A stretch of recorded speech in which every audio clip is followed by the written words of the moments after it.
بسم اللہ الرحمن الرحیم۔ السلام علیکم ورحمۃ اللہ وبرکاتہ۔ IS بولتے حقائق کے ساتھ میں ہوں آپ کا دوست محمد بشارت۔ آج میں آپ کو بتانے جا رہا ہوں بہت ہی اہم مسئلہ جس کے متعلق بہت سے نوجوان مجھ سے پوچھ چکے ہیں اور بہت سے افراد ایسے ہیں جن کو شاید شرم کا احساس یہ مسئلہ پوچھنے نہیں دیتا۔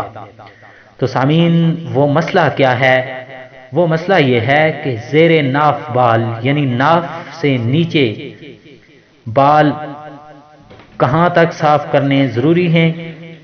دوسرا مسئلہ یہ کہ غیر ضروری بال مثلا زیر ناف بال اور بغلوں کے بال کتنے عرصہ بعد صاف کرنا ضروری ہیں۔ اور تیسری بات یہ کہ کیا مرد حضرات ہیئر ریموور کریم کا استعمال کر سکتے ہیں یا نہیں، اور اسی طرح عورتیں بلیڈ کا استعمال کر سکتی ہیں یا نہیں۔ تو ترتیب کے ساتھ ان مسائل کا جواب ملاحظہ فرمائیں۔ زیر ناف یعنی ناف سے نیچے وہاں تک بال صاف کرنا ضروری ہے جہاں تک ناپاکی لگنے کا امکان ہے۔ میں اس کو اور آسان کر کے بتاتا ہوں۔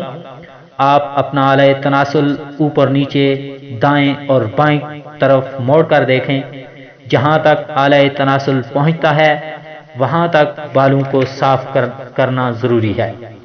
دوسری بات یہ کہ غیر ضروری بال کتنے عرصہ بعد صاف کرنے ضروری ہیں۔ تو اس میں سنت طریقہ تو یہ ہے کہ ہر ہفتے میں ایک بار بال صاف کریں اور غسل بھی کریں۔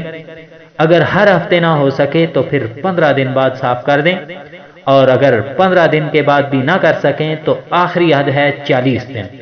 اگر کوئی آدمی 40 دن کے بعد ان بالوں کو صاف نہیں کرے گا تو گناہگار ہوگا۔ اب آتے ہیں تیسرے مسئلے کی طرف کہ ہیئر ریموور کریم کا کیا مسئلہ ہے۔ تو ہیئر ریموور کریم مرد بھی استعمال کر سکتے ہیں اور عورتیں بھی۔ اسی طرح بلیڈ کا استعمال مرد بھی کر سکتے ہیں اور عورتیں بھی۔ اصل مقصد بال صاف کرنا ہے، طریقہ کوئی بھی ہو سکتا ہے۔ اگر آپ ہمارے چینل پر نئے ہیں تو ہمارے چینل IS بولتے حقائق کو سبسکرائب کر لیجئے تاکہ آپ کو آپ کے مسائل کا حل وقتاً فوقتاً ملتا رہے۔